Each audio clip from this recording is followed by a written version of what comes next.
Ayos po. Ayos na yan. Maririnig ka. Kasi walang hindi nawawala yung sound. Sabi mo, kailangan mic eh. Buti na lang, nadala na lang ngayon.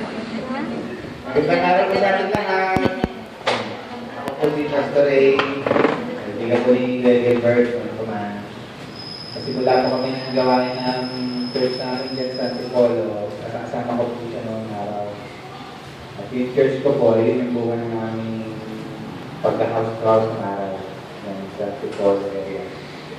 Sa Church of Bless po.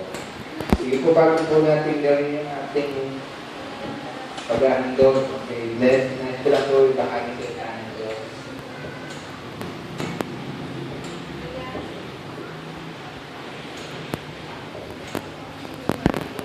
Meron pong tatlong bagay na sure, no? Tatlong bagay na tiyak na nangyayari sa tao.